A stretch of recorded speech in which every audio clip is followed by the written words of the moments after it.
Hello student, alpha maths classes में एक बार फिर से आप सभी का हार्दिक स्वागत है। एक बार हम जुड़े हैं क्लास 12th के साथ में फिर से।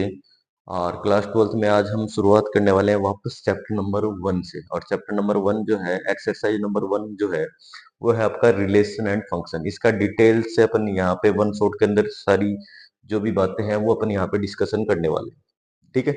तो रिलेशन फंक्शन जो है, उस चैप्टर के बारे में अपन जितनी भी मोटी मोटी बातें हैं, जितने भी आउट ऑफ सिलेबस के क्वेश्चन बनते हैं, वो सारे अपन यहाँ पे डिस्कशन इस वीडियो के माध्यम से करने वाले हैं। तो सबसे पहले अपन ने को जो चैप्टर दे रखा है वो दे रखा है रिलेशन एंड फंक्शन। तो अपन ने क्लास 11th के अंदर, आपने 11th क्लास के अंदर एक टॉपिक पढ़ा था सेट्स। क्या पढ़ा था? सेट्स। और सेट्स के अंदर आपने एक टॉपिक पढ़ा था सबसेट। क्या पढ़ा था? सबसेट। तो अपन एक बार क्लास 11 से इसको कनेक्ट करने वाले हैं। और क्लास 11 से कैसे कनेक्ट कर रहे हैं? देखो, सेट्स क्या था, समुच्चय क्या था, मेन बात ये। तो देखो, वस्तुओं का सुपरिभाषित संग्रह क्या था? समुच्चय था। A well defined collection of object is called set. ठीक है। अब बात कर रहे हैं सबसेट की। तो जैसे मैंने मान लिया ए सेट है, उसके अंदर एलिमेंट है 1, 2, और एक बी सेट है जिसके अंदर एलिमेंट है 1, 2, 3। अब ए के जितने एलिमेंट है वो सारे बी के अंदर कंटेन कर रहे हैं, तो ए सबसेट कहलाता है किसका? बी का। अब यहां से अपने पास है कि नंबर ऑफ सबसेट, उप समुच्चयों की संख्या कितनी आएगी।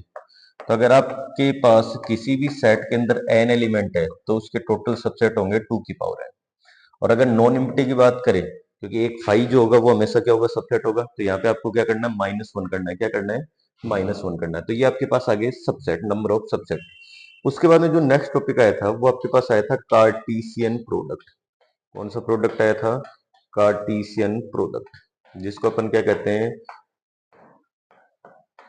कार्तीय गुणन। क्या कहते हैं? कार्तीय गुणन।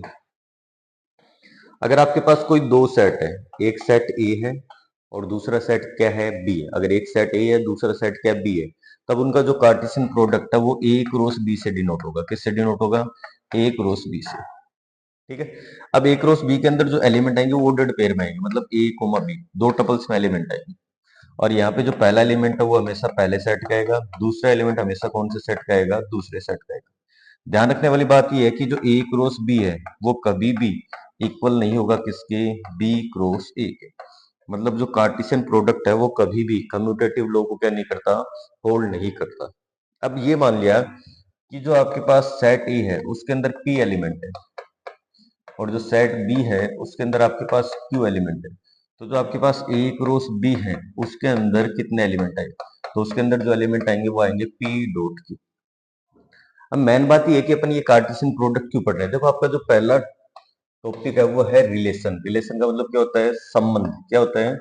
संबंध। और जो दूसरा टॉपिक है वो है फंक्शन। फंक्शन का मतलब क्या होता है? फलन। तो जो संबंध है उसके लिए अपन ये सारी चीजें पढ़ रहे हैं, मतलब रिलेशन के लिए ये सारी चीजें अपनी मस्ट नीडेड है। तो इसका मतलब ए क्रॉस बी के अंदर कितने एलिमेंट है? P dot Q. तो बताओ, ए क्रॉस बी के नंबर ऑफ सबसेट कितने होंगे? जो ए क्रॉस बी है उसके टोटल नंबर ऑफ सबसेट कितने होंगे? 2 की पावर पी क्यू। मान लो इस सेट के अंदर 3 एलिमेंट है, इसके अंदर कितने एलिमेंट है? 4। तो इसके टोटल सबसेट कितने होंगे? 2 की पावर 3 4। 3 इंटू 4 कितना हो गया? 12। तो 2 की पावर 12 हो गए। अब ये जो 2 की पावर पी क्यू है ना, ये सारे आपके रिलेशन होंगे सेट ए से सेट बी के अंदर। क्या होंगे? ये सारे आपके क्या होंगे? रिलेशन होंगे सेट ए से सेट बी के अंदर। अब मेन जो बात है उसके अंदर अपन सेट को कैसे रिप्रेजेंट, सॉरी, रिलेशन को कैसे रिप्रेजेंट करते हैं, या रिलेशन के एलिमेंट है वो कैसे लिखते हैं, वो सारी चीजें पढ़ने वाले हैं। तो देखो, टाइप्स ऑफ रिलेशन से पहले अपन ये देख रहे हैं, जैसे आपके पास कोई रिलेशन है और रिलेशन ये है कि 1, 1, 1, 2, 2, 2 और 2, 3, ये एलिमेंट है। तो जब भी आप रिलेशन के एलिमेंट लिखोगे तो रिलेशन के एलिमेंट लिखने का तरीका क्या है? या तो आप लिखोगे 1, 1 बिलोंग्स टू आर, या फिर आप क्या लिखोगे? वन जो है वो रिलेट कर रहा है किसके साथ में? वन के साथ में। या तो ये लिखोगे वन रिलेट कर रहा है वन के साथ में, या फिर आप क्या लिखोगे? 1, 1 बिलोंग्स कर रहा है किसके अंदर से? आर से। ये सारी चीजें आपको लिखनी पड़ेगी। ठीक है। तो ये तो रिलेशन को रिप्रेजेंट करने का तरीका है। अब आगे अपन बात करते हैं कि जो अपन टाइप्स ऑफ रिलेशन पढ़ रहे हैं उसके अंदर क्या क्या चीजें पढ़ेंगे वो बात करते हैं। तो सबसे पहला जो रिलेशन है, संबंध जो है, उसका जो पहला टाइप है वो है रिफ्लेक्सिव रिलेशन। कौन सा रिलेशन है? Reflexive relation. और रिफ्लेक्सिव रिलेशन को अपन कहते हैं समतुल्य संबंध। क्या कहते हैं? समतुल्य संबंध। तो सबसे पहला तो आपको क्या पढ़ना है? रिफ्लेक्सिव रिलेशन पढ़ता है, जिसको अपन क्या कहेंगे? समतुल्य संबंध। दूसरा जो टॉपिक है वो आपका क्या है? Symmetric relation. कौन सा रिलेशन? Symmetric relation. ठीक है, जिसको अपन क्या कहेंगे? सममित संबंध। कौन सा संबंध कहलाएगा ये? सममित संबंध। ठीक है, नेक्स्ट जो है वो आपका last and final transitive relation. कौन सा रिलेशन? Transitive relation. ठीक है, और जो ट्रांजिटिव रिलेशन होगा जिसको अपन क्या कहते हैं? संक्रामक संबंध कहते हैं। क्या कहते हैं? संक्रामक संबंध कहते हैं। अब देखो विज्ञान से देखो,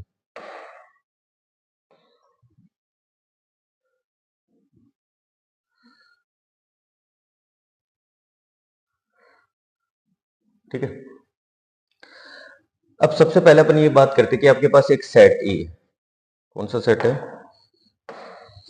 सेट आपके पास एक सेट है ए, और ए से ए पे डिफाइन एक रिलेशन है। ए से किस पे डिफाइन है? ए पे डिफाइन एक रिलेशन है। अब ये रिलेशन जो है वो रिफ्लेक्सिव कब होगा, सिमेट्रिक कब होगा, ट्रांजिटिव कब होगा, मतलब समतुल्य कब होगा, सममित कब होगा और संक्रामक कब होगा। तो अपन ये मानते हैं कि अगर ए कोमा ए बिलोंग्स करता है किससे? आर से, और ईच ए बिलोंग्स टू ए, मतलब सेट ए के प्रत्येक एलिमेंट के लिए खुद का संबंध खुद के साथ में हो, तब वो रिलेशन क्या कहलाता है? आपका समतुल्य या फिर रिफ्लेक्सिव रिलेशन कहलाता है। अगर खुद का रिलेशन खुद के साथ में है, सेट ए के जितने भी एलिमेंट है सबका, तो वो रिलेशन क्या कहलाता है? रिफ्लेक्सिव रिलेशन कहलाता है, समतुल्य संबंध कहलाता है। नेक्स्ट अपन बात करते हैं, मान लो ए और बी दो एलिमेंट है किसके? सेट ए के। तब अपन ये बात करते हैं, अगर ए का रिलेशन बी के साथ में, या ए कोमा बी बिलोंग्स कर रहा है आर से, तब बी कोमा ए भी हमेशा बिलोंग्स करेगा किससे? आर से। या फिर आप चाहो तो इसको ऐसे भी लिख सकते हो, ए का जो रिलेशन है वो किसके साथ में होना चाहिए? ए के साथ में, मतलब खुद का खुद के साथ में। और आप इसको ऐसे भी लिख सकते हो, अगर ए आर बी है तो हमेशा क्या आएगा? बी आर ए आएगा। और कंडीशन क्या है? कि ए कोमा बी बिलोंग्स करे किससे? ए से। लास्ट है फाइनल ट्रांजिटिव रिलेशन। अब इसके अंदर अपन तीन एलिमेंट लेते हैं, एक तो ए, एक बी और एक सी, और बिलोंग्स टू क्या? आर। अपन बात करते हैं कि अगर ए कोमा बी बिलोंग्स कर रहा है आर से, और बी कोमा सी बिलोंग्स कर रहा है किससे? आर से, तब हमेशा ए का रिलेशन होना चाहिए सी के साथ में। ए कोमा सी भी बिलोंग्स करे किससे? आर से। अगर ए का बी के साथ में है, बी का सी के साथ में, तभी आपको आगे चेक करना है, अदरवाइज आपको चेक नहीं करना, वो हमेशा ट्रांजिटिव होगा, ध्यान रखना। एक कंडीशन और है, अगर ए का रिलेशन बी के साथ में और बी का सी के साथ में रिलेशन नहीं है, तब कभी भी आपका जो ए है उसका रिलेशन सी के साथ में नहीं होना चाहिए। तो इन दोनों केस में आपका जो रिलेशन बनेगा वो हमेशा क्या बनेगा? ट्रांजिटिव बनेगा, संक्रामक बनेगा। अब अगर ऐसा कोई रिजल्ट आ जाए, ठीक है, जिसके अंदर ये सारी कंडीशन फॉलो कर रहा है, कौन सी? ये तीनों कंडीशन क्या कर रहा है? वो फॉलो कर रहा है।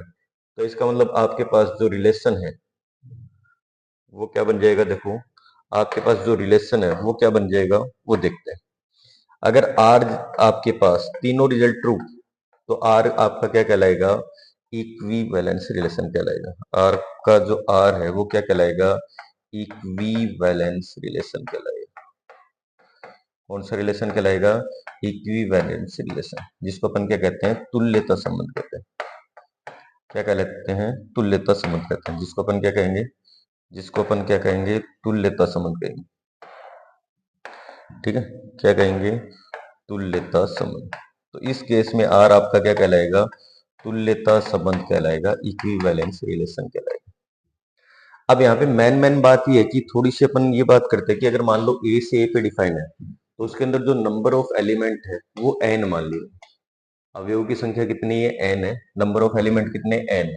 तो total number of reflexive relation कितने होंगे? 2 की पावर एन स्क्वायर। ये तो टोटल हो गए भी, टोटल रिलेशन। अगर रिफ्लेक्सिव निकालने हैं तो 2 की पावर एन स्क्वायर माइनस है। अगर आपको क्या निकालना है? सिमेट्रिक निकालना है, तो क्या आएगा? 2 की power n into n plus 1/2। अगर आपको क्या निकालना है? इक्विवेलेंस निकालना है, तो ये किसके बराबर आएगा? डेल एन के बराबर आएगा। ये एक रेक्यूरेंस रिलेशन है, ठीक है। और बी जीरो की वैल्यू हमेशा कितनी होती है? 1 होती है, ठीक है। तो ये तो आपके टाइप्स ऑफ रिलेशन है, और रिलेशन के बारे में क्या क्या पढ़ना है वो अपन ने यहाँ पे देख लिया। नेक्स्ट टॉपिक आता है आपका फंक्शन। फंक्शन के बारे में अपन बात करते हैं। तो देखो जो फंक्शन है वो क्या होता है, इसके लिए अपन एक एग्जांपल ले रहे हैं, जैसे ये एग्जांपल दे रखा है आपके, ठीक है। तो ये फंक्शन के बारे में अपन डिस्कशन कर रहे हैं। तो फंक्शन कब कहलाएगा, सबसे पहले एक रिलेशन होगा और वो सेट ए से किसके ऊपर होगा, सेट बी के ऊपर होगा। अब ये जो रिलेशन है वो फंक्शन कहलाएगा, कब कहलाएगा, जब सेट ए का हर एलिमेंट सेट बी के यूनिक एलिमेंट से क्या हो, कनेक्टेड हो। अगर सेट ए का हर एलिमेंट सेट बी के यूनिक एलिमेंट से क्या होगा, कनेक्टेड होगा, तब ये रिलेशन क्या कहलाएगा, फंक्शन कहलाएगा। जैसे मान लो सेट ए के जितने भी एलिमेंट होंगे उनकी जो इमेज है वो सेट बी के अंदर क्या मिलेगी, डिफरेंट मिलेगी। देखो यहाँ से देखो कौन सा रिलेशन है, कौन सा फंक्शन है, कौन सा नहीं है। देखो पहले सेट केस या अक्सवन सेट, इसको ए मान लिया, इसको बी मान लिया। पहले सेट के जितने भी एलिमेंट है वो सेट बी के यूनिक एलिमेंट से क्या हो रहे हैं, कनेक्टेड हो रहे हैं। तो ये क्या हो गया, फंक्शन हो गया। फंक्शन समझने के लिए अपन ये मान सकते हैं, व्यक्ति ससुराल मान लो या बेटा बाप मान लो, जितने भी अलग अलग व्यक्ति होंगे उन सब के अलग अलग ससुराल है, या फिर जितने भी बेटे हैं उन सब के अलग अलग बाप है। एक का बाप ए है, दो का क्या है, बी है, और तीन का ई है, चार का क्या है, सी है। मतलब एक बेटे के दो बाप पॉसिबल नहीं, ठीक है। यहाँ पे देखो अलग अलग व्यक्तियों के एक ससुराल हो सकता है, मतलब दो बेटों का एक बाप हो सकता है। तो दो एलिमेंट के लिए एक इमेज हो सकती है, सही बात है, ठीक है। तीन के लिए भी हो सकती है, चार के लिए। तो ये क्या हो गया, फंक्शन, ठीक है। जैसे सेम इस पे बात करेंगे तो वन के लिए एक यूनिक है, टू के लिए भी एक ए यूनिक है, थ्री के लिए बी है और फोर के लिए, तो ये भी क्या हो गया, आपका फंक्शन हो गया। जैसे इस पे बात करें तो ये भी आपका क्या कहलाएगा, फंक्शन। तो जितने भी बेटे हैं उन सब के क्या है, अलग अलग बाप है। मतलब एक बेटे के दो बाप पॉसिबल नहीं। मान लो यहाँ पे वन जो है वो सी से भी कनेक्ट होता, तब ये कभी क्या नहीं कहलाता, फंक्शन नहीं कहलाता। मेन बात ये। अब यहाँ पे जो टॉपिक पढ़ने हैं वो आपको पढ़ने हैं टाइप्स ऑफ फंक्शन के। किसके पढ़ने हैं, टाइप्स ऑफ फंक्शन के। तो टाइप्स ऑफ फंक्शन में जो पहला है वो आपका है वन वन, एक एक की फलन, ठीक है, जिसको अपन क्या कहते हैं, इंजेक्टिव भी कहते हैं। क्या कहते हैं, इंजेक्टिव। तो इंजेक्टिव फंक्शन कौन से होते हैं, दो तीन तरीके से समझ सकते हैं। जितने भी सेट ए के डिफरेंट एलिमेंट हैं उनकी सेट बी के अंदर क्या होनी चाहिए, डिफरेंट इमेज होनी चाहिए। मतलब सबकी जो इमेज है वो क्या होनी चाहिए, डिफरेंट इमेज होनी चाहिए। दूसरा रिजल्ट क्या है अपने पास, आपको क्या करना है, एफ एक्स बराबर एफ वाई लेके चलना है, इमेज बराबर लेके चलनी है। अगर एट द एंड एक्स बराबर वाई, मतलब अगर एलिमेंट सेम आ जाए तो वो फंक्शन हमेशा क्या होगा, वन वन होगा। एक लास्ट फाइनल रिजल्ट जो अपन काम में ले सकते हैं डायरेक्ट कंपटीशन के तरीके से, अगर आपके पास फंक्शन है तो सबसे पहले उस फंक्शन से आप क्या निकालो, उसका एक बार डेरिवेटिव निकालो, डिफरेंशिएशन निकालो। अब अगर x की वैल्यू पुट करने पर, x की वैल्यू पुट करने पर साइन चेंज होता है, साइन क्या होता है, चेंज होता है, ठीक है, तब तो वन वन नहीं है, तब तो आपका क्या है, वन वन नहीं है वो। और अगर साइन चेंज, क्या भी, साइन चेंज नहीं होता है तब वो हमेशा क्या होगा, वन वन होगा। मतलब x की वैल्यू रखने पे उसके डोमेन से अगर साइन चेंज हो जाता है तब तो वन वन नहीं है, अगर साइन चेंज नहीं होता है तब वो हमेशा क्या आएगा, वन वन आएगा। ये थोड़ा सा आपको देखना है, ठीक है। तो ये रिजल्ट आपको थोड़े से समझने हैं और उसके बाद में आपका रिजल्ट जो है वो क्लियर होगा, ठीक है। तो ये जितने भी रिजल्ट है वो आपको समझने हैं। वन वन कब बनेगा, या तो इमेज वाला कंसेप्ट बराबर कर लो, या फिर ये पढ़ लो, या फिर ये पढ़ लो बातें की। तो या तो अलग अलग एलिमेंट की इमेज अलग अलग होनी चाहिए, या फिर एफ एक्स बराबर एफ वाई वाला, या फिर ये डेरिवेटिव मेथड। फिर जो सेकंड टॉपिक है वो आपका है ऑन टू। कौन सा है, ऑन टू, जिसको अपन क्या कहते हैं, आच्छादक। क्या कहते हैं, आच्छादक। और आच्छादक का मतलब क्या होता है, बाइजेक्टिव, सॉरी सब्जेक्टिव। क्या होता है, बाइजेक्टिव तो क्या होता है, वन वन ऑन टू दोनों होते हैं ना। सब्जेक्टिव, सब्जेक्टिव क्या होता है वो समझते हैं। इसकी भी दो मेथड है। आपके पास अगर ए से बी एक फंक्शन डिफाइन है तो ये ऑन टू कहलाएगा। कब कहलाएगा, जब सेट बी के हर एलिमेंट के लिए ए के अंदर क्या हो, कोई ना कोई प्री इमेज हो, या सेट बी के लिए, सेट बी के हर एलिमेंट के लिए सेट ए के अंदर कोई ना कोई एलिमेंट क्या होना चाहिए, कंटेन करना चाहिए, तब ये फंक्शन क्या कहलाएगा, one one, sorry onto कहलाएगा। मतलब यहाँ पे कोई एलिमेंट ऐसा नहीं होना चाहिए जिसकी प्री इमेज बनी ही नहीं। अगर ऐसा आ गया तो वो कभी भी ऑन टू नहीं होगा। एक रेंज मेथड कहलाती है। आप क्या करो, जो कोडोमेन है, कोडोमेन का मतलब क्या होता है, सह प्रांत। आपके पास जो एफ है उसका जो कोडोमेन है, सह प्रांत है, उसको आप किसके बराबर कर दो, एफ की रेंज के बराबर कर दो। रेंज का मतलब क्या होता है, परिसर। मतलब जो एफ है उसकी परिसर के बराबर कर दोगे तब भी आपका फंक्शन क्या कहलाएगा, आपका ऑन टू कहलाएगा। अगर कोई भी फंक्शन 1 1 दोनों एक साथ है तो वो आपका क्या कहलाएगा, बाइजेक्टिव। क्या कहलाएगा, बाइजेक्टिव, मतलब एक एक ही आच्छादक फलन कहलाएगा। ये अपने को इस टॉपिक के अंदर समझना है। नेक्स्ट अपन बात करते हैं, ये हुई है आपका, उसके बाद में कंपोजिशन ऑफ टू फंक्शन है। तो देखो एक फंक्शन जो है वो ए से बी पे डिफाइन है। तो ये जो फंक्शन एफ दिख रहा है वो ए से बी पे डिफाइन है, हिसाब दिख रहा है आपको। अब अगर इधर अक्ष लेंगे तो उसकी इमेज इधर जाके क्या बनेगी, एफ अक्ष बनेगी, सीधी सी बात है। मैंने मान लिया इधर वाई एलिमेंट लिया और ये जो मैपिंग है वो क्या है, जी है, मतलब जी जो है वो बी से सी की तरफ है। तो अगर इधर वाई लिया तो सीधी सी बात है इधर क्या बनेगा, बी जी वाई बनेगा। क्या बनेगा, जी वाई, मतलब मैपिंग आगे लग जाएगी। और अगर मैपिंग आगे लग गई तो इसका मतलब अगर आप यहां से ये फंक्शन डिफाइन करते हो तो ये जो गोफ है वो ए से सी पे डिफाइन होगा। किस पे डिफाइन होगा, ए से सी। अगर गोफ के अंदर आप कोई एलिमेंट लेते हो तो उसके आगे मैपिंग लग जाएंगी भी, ठीक है।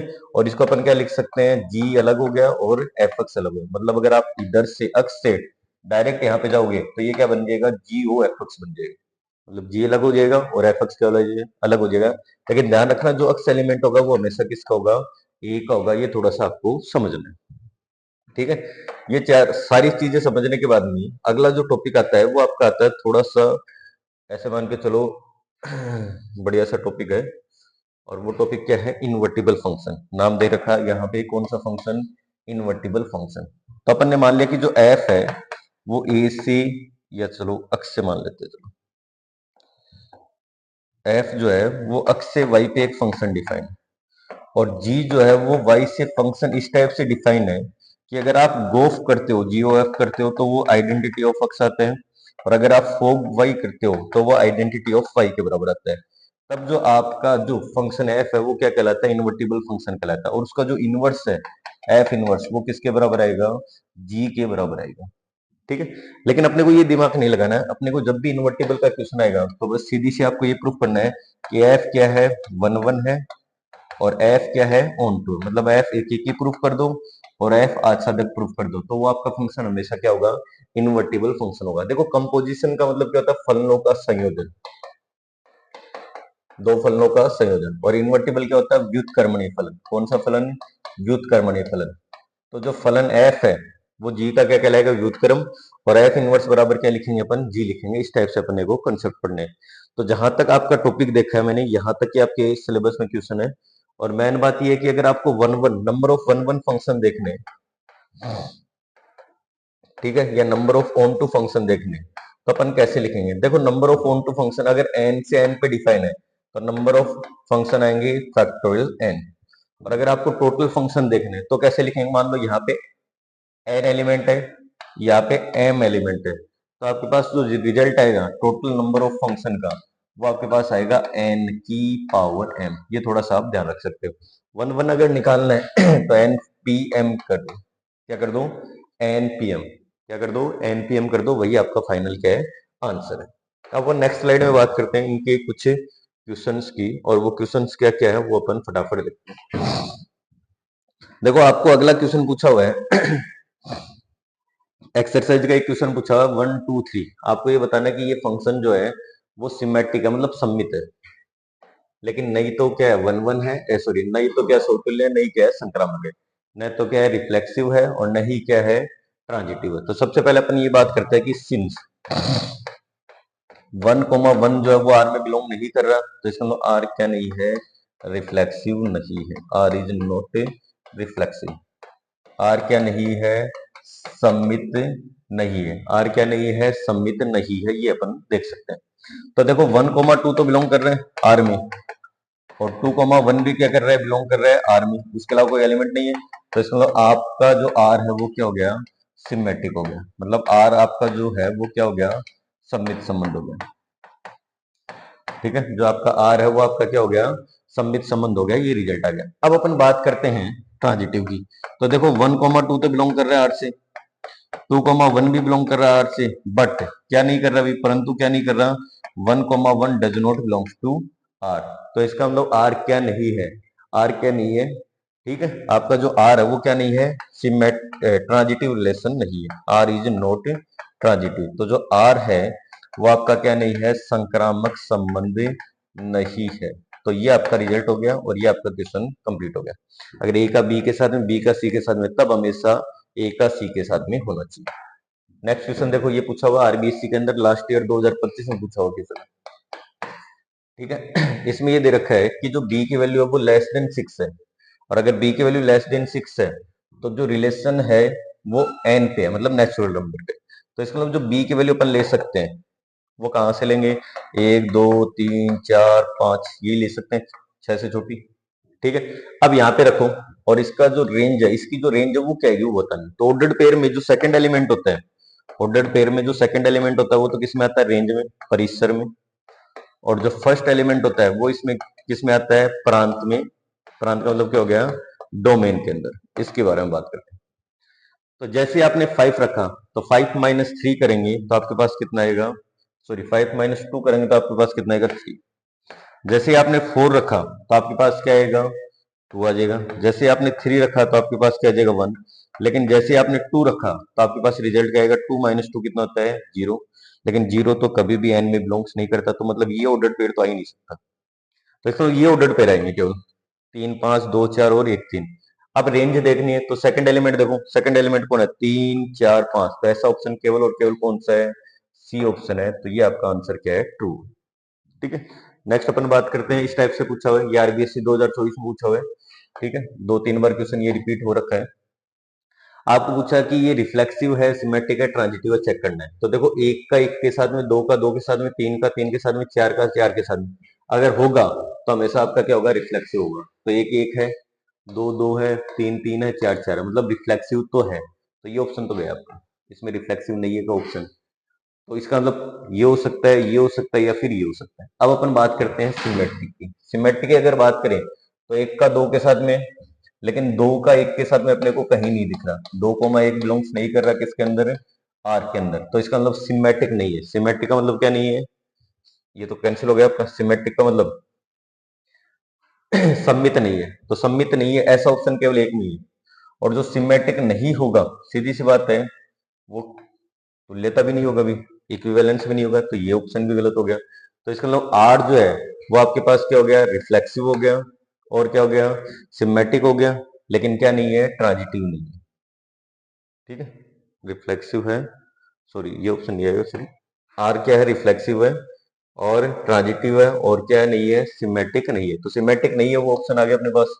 तो इसमें ऑप्शन नंबर क्या आएगा आपके पास, बी आएगा। तो ये आपको ध्यान रखना है कि यार रिफ्लेक्सिव तो बन रहा है, लेकिन क्या नहीं बन रहा है, सिमेट्रिक नहीं बन रहा। तो ऐसा ऑप्शन केवल एक ही कंडीशन में दे रहा है। तो ऑप्शन नंबर क्या आ जाएगा आपका, बी आ जाएगा। नेक्स्ट अपन देखते हैं, ये प्रूफ करना कि एन से एन पे अगर फंक्शन है तो ये 1 1 है और ऑन टू है। चलो आप एफ एक्स वन बराबर एफ एक्स टू लेके चलो 1 1 के, तो आपके पास क्या आएगा, 2x1 और बराबर आ गया 2x2। ये जो x1 x2 एलिमेंट है वो किसके है, सेट ऑफ नेचुरल नंबर। ठीक है, तो आपके पास 2x1 कैंसिल करेंगे तो केवल क्या बचा, x1 इक्वल टू क्या बचा, x2। तो फंक्शन लेके चले थे बराबर, सॉरी इमेज बराबर लेके चले थे, एलिमेंट बराबर आ गए। तो एफ आपका क्या हो गया, 1 1 हो गया, एक एक ही हो गया। ठीक है, अगर मान लो यही क्वेश्चन आर से आर में आ जाता तब भी ये 1 1 वाला रिजल्ट तो ट्रू हो जाता, यहाँ पे क्या आ जाता, आर आ जाता। अब ऑन टू प्रूफ करना है। ऑन टू कैसे प्रूफ करेंगे वो देखो, भाई इधर एन है और इधर भी क्या है, एन। तो मैंने इधर लिया 1 2 3 4, इधर लिया मैंने 1 2 3 4। 1 की इमेज 2 पे, 2 की 4 पे, 3 की 6 पे, मतलब केवल और केवल क्या रहे, इवन नंबर आ रहे हैं। क्या 1 की कोई प्री इमेज है क्या, अरे 1 की कोई प्री इमेज है क्या, 1 की कोई प्री इमेज नहीं है। तो इसका मतलब ये क्या नहीं है, ऑन टू नहीं है। तो इसके लिए अपन लिखेंगे कैसे, ठीक है, तो अपन लिखेंगे for any 1 belongs to n. 1 किसका एलिमेंट है, कोडोमेन का। ठीक है, किसी एक बिलोंग्स टू एन मतलब सह प्रांत के एलिमेंट के लिए there does not exist, there does not exist any element x belongs to N. किसका एलिमेंट है ये, डोमेन का। ठीक है, मतलब ऐसा कोई एलिमेंट एग्जिस्ट ही नहीं करता, does not exist any element x belongs to n such that f x बराबर या एफ एक्स बराबर क्या आ जाए, 1 आ जाए। मतलब ऐसा एलिमेंट एग्जिस्ट ही नहीं करता जिसकी इमेज किसके ऊपर चली जाए, एक के ऊपर चली जाए। ठीक है, तो इसका मतलब 1 बिलोंग्स टू एन सह प्रांत, मतलब किसी एलिमेंट सह प्रांत के लिए 1 बिलोंग्स टू एन के लिए कोई भी एक ऐसा एक्स बिलोंग्स टू एन प्रांत का अवयव विद्यमान ही नहीं है ताकि एफ एक्स बराबर क्या आ जाए, 1 आ जाए। तो इसका मतलब ये क्या नहीं है, ऑन टू नहीं है, आच्छादक नहीं है। तो 1 1 तो होगा हमेशा, लेकिन क्या नहीं होगा, आच्छादक नहीं होगा। ये थोड़ा सा आपको ध्यान रखना है। लेकिन जब भी आर से आर पे आ जाएगा तो ये आपका 1 ऑन टू हो जाएगा, ये आपको चेक करना है।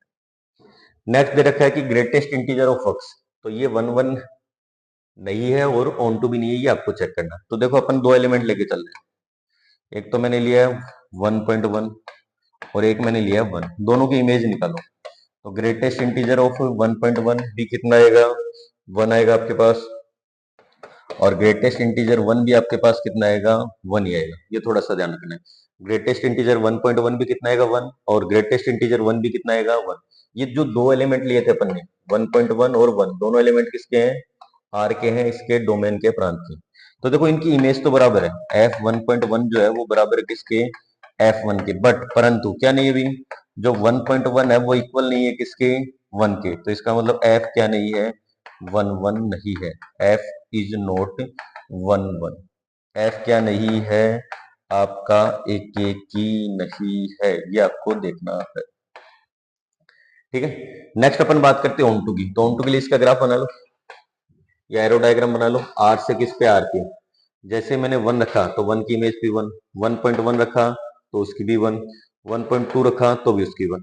2 पे बात करता हूँ, 2 रखा तो इसके बीच में 1.1 भी आएगा, 1.2 भी आएगा, 0 भी आएंगे, इधर -1 भी आएगा, ये सारे आएंगे। तो इसका मतलब यहाँ पे मैंने एक एलिमेंट लिया और वो एलिमेंट लिया फॉर एनी एलिमेंट्स